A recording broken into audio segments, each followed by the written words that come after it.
Welcome again. Hope your week's going well. We're continuing in our look at 2 Timothy chapter 4, where in verse 2, he said that we should preach the word.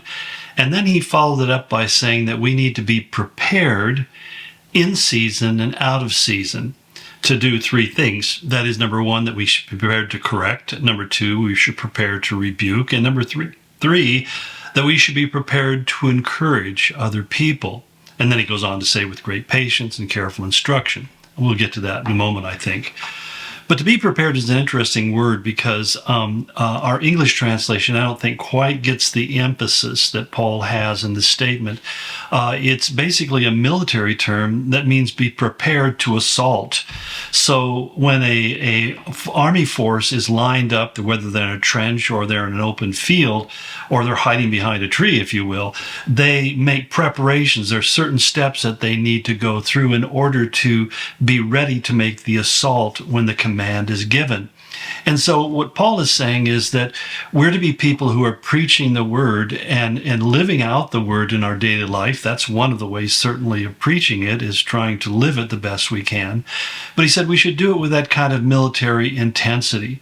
And I think if there's anything that is kind of disturbing about many areas of Christianity, especially within the Western world, is that there's a tendency to become very casual about most things in life. We have all sorts of anxieties and stresses that cause us to have cortisol racing through our system and raising our adrenaline levels. But in many ways, we're worried about the wrong things. You remember the account in John about Mary and Martha that, Martha is complaining that Mary isn't helping her in the kitchen when all these guests show up and Jesus' entourage. And he says, Mary has chosen the better thing because Mary recognized the chance to sit and listen to what Jesus had to say was going to be few and far between, and didn't know necessarily, but expected that that would terminate pretty quickly. Martha had lost sight of the more important thing. And it wasn't like Martha was doing wrong. She was doing a good thing. She was serving and giving of herself. But she was doing it without taking advantage of the spiritual input that she needed as well. I'm reminded oftentimes in the ministry of the church that one of the requirements that I laid down for my staff was those who were serving on Sunday morning had to ensure that they are also attending at least one of the services on Sunday morning, because they needed to continue to be part of the congregation. They needed to be there to hear what God was saying to us all, because the tendency for many of them, because of their hard work, dedication, labor, they would serve and serve and serve, and because there was never enough people to serve in all the ways that they could serve, they oftentimes would skip church. And I had people on my staff who would go literally months, maybe even years, without actually attending church ever. And of course, the internet did not help in any way either, because there were some people after COVID even staff members who preferred to do their duty remotely rather than actually coming in and serving and interacting and becoming the body of believers. Well, to say all of that, you realize that it's really easy to slip into this idea of not really being in the fight. You're not really there to fight the good fight of faith, that you see yourself as somebody who's a dawdler, somebody who stands around. You're busy with other stuff, but you're not focusing on the things that are most important.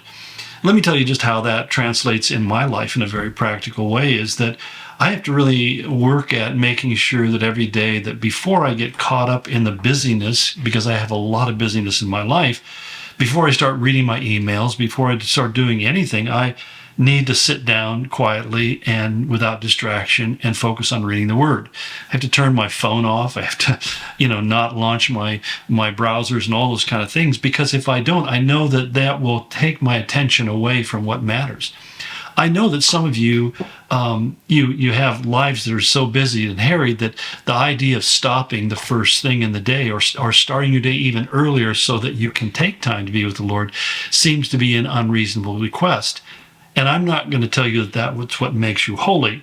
What I am saying is that if you don't eat of the word on a regular basis, you'll begin to spiritually stagnate and starve. You'll begin to lose sight of God in your life, and he will become more of an echo than a speaking presence in your life.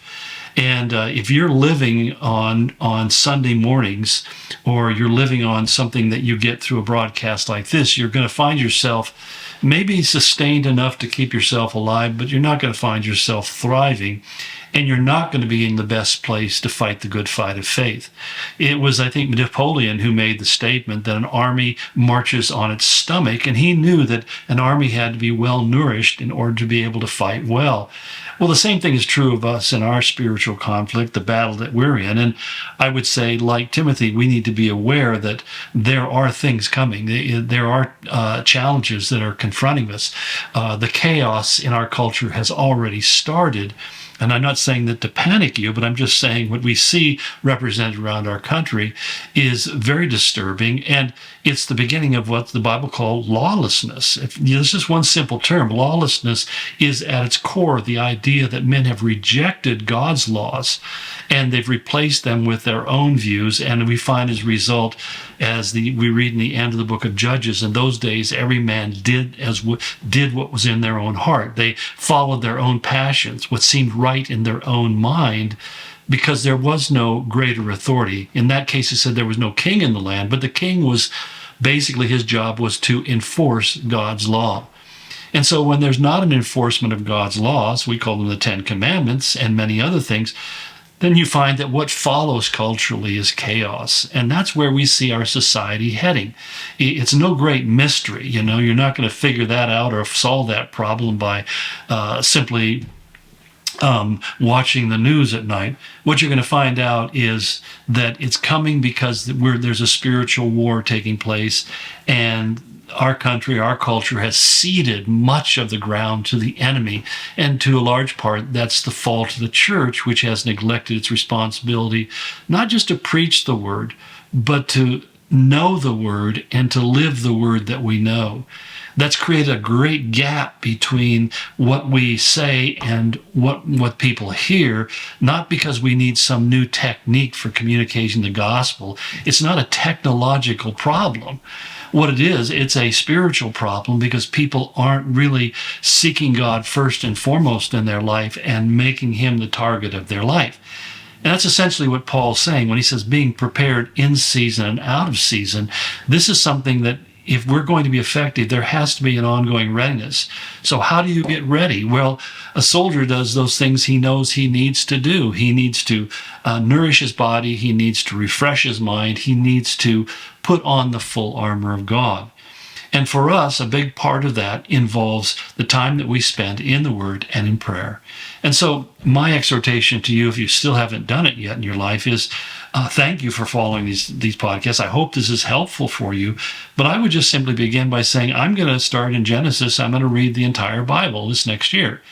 That means you'd have to read about 4 chapters, 5 chapters a day. Sounds like a lot, but it's really only about 10 or 15 minutes of reading on average.